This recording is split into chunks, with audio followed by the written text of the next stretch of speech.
जय श्री श्याम दोस्तों, आस्तिक कहानियों में आपका स्वागत है। वैशाख मास महत्तम 14वां अध्याय। श्रुतदेव जी कहने लगे कि मेष की संक्रांति में वैशाख मास में प्रातःकाल स्नान कर मधुसूदन भगवान का पूजन करके जो इस मनोहर कथा को सुनते हैं वे सीधे विष्णु लोक को जाते हैं। जो दुर्बुद्धि होती हुई कथा छोड़कर अन्य करने में लग जाते हैं वे रौरव नरक में जाकर पिशाच योनि पाते हैं। यहाँ पर हम प्राचीन इतिहास कहते हैं जो पाप दूर कर पवित्र करने वाला है। प्राचीन काल में गोदावरी नदी के किनारे ब्रह्मेश्वर क्षेत्र में ब्रह्मनिष्ठ बड़े परमहंस दुर्वासा ऋषि के 2 शिष्य रहते थे। वे सदा उपनिषद शास्त्रों में निष्ठावान थे। उन्हें किसी से कुछ अपेक्षा नहीं थी। भीख मांगकर जो कुछ मिलता उसी को खाकर पर्वत की गुफा में रहते थे। ये दोनों तीनों लोक में सत्यनिष्ठ और तपोनिष्ठ नामों से विख्यात हुए।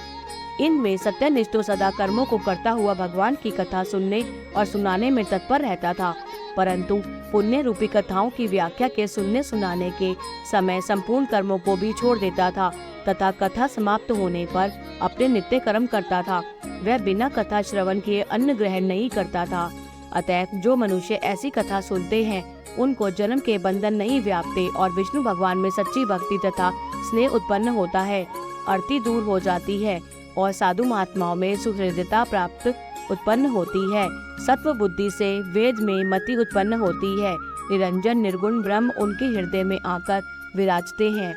परंतु जहाँ साधु महात्मा ना हो, तुलसी ना हो, विष्णु का मंदिर ना हो, काला मृग ना हो अथवा कथा ना होती हो, वहाँ यदि साक्षात गंगा जी का किनारा भी हो तो भी त्याग देना चाहिए। वहाँ का मरा हुआ प्राणी 100 जन्म तक कुकर योनि पाता है अथवा अंधता मिस्र नरक में पड़ता है। ऐसा उपनिषद विचार कर वह मुनीश्वर सदा विष्णु की भक्ति और कथा श्रवण करने में तत्पर रहता था। मगर दूसरा जो तपोनिष्ठ था न तो जिह्वा से विष्णु कथा कहता था न कानों से सुनता था। तीर्थ स्नान करने जाता तो वहाँ पर होती हुई कथा भी तप में विघ्न न पड़ जाए इस डर से छोड़ देता था। श्रोता और वक्ता कोई भी उस कर्मनिष्ठ के निकट होकर गृह कार्य के लिए नहीं निकलता था। उस दुरात्मा ने दुर्बुद्धि से ऐसे ही समय बिता अपना शरीर छोड़ दिया।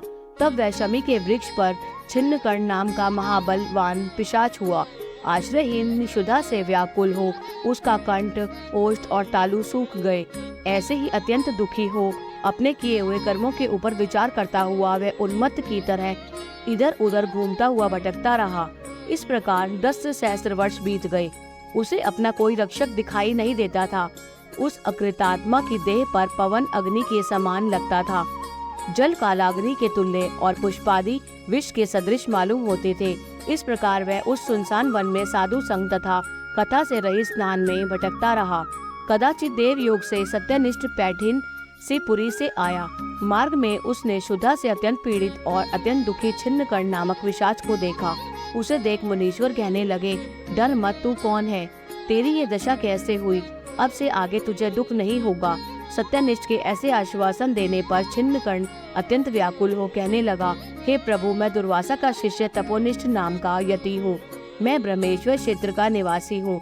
कर्मों के लोप हो जाने के भय से अपनी दुर्बुद्धि के कारण महात्माओं द्वारा कही हुई विष्णु कथा का आदर नहीं किया।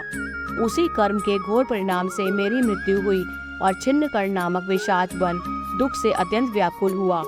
आज मेरा भाग्य फिर गया। मेरे ऊपर सब देवता, गुरु तथा साधु संतुष्ट हैं। हरि भगवान मेरे ऊपर प्रसन्न है जो आपके दर्शन हुए। इस प्रकार छिन्नकर्ण त्राही त्राही करता हुआ चरणों पर गिर पड़ा। तब माँ यशस्वी सत्यनिष्ठ ने उसे दोनों हाथों से उठाकर अपने सुकृत का पुण्य और वैशाख मातम को क्षण भर सुनने का फल दिया, जिससे उसके पाप तत्काल दूर हो गए और पिशाच की योनि छोड़ दिव्य देह धारण कर महामुनि की परिक्रमा का प्रणाम कर दिव्य विमान में बैठ विष्णु लोक को गया और सत्यनिष्ठ पैठिनी पुरी को गया तथा बारंबार महात्म श्रवण की चिंता करने लगा। शुद्धदेव जी बोले, जहाँ शुभ फल देने वाली सब लोगों के पाप दूर करने वाली विष्णु भगवान की कथा होती है वहाँ सब तीर्थ और अनेक क्षेत्र आ जाते हैं तथा वहाँ के निवासियों को मुक्ति प्राप्त होती है। इसमें संदेह नहीं है। जय श्री श्याम।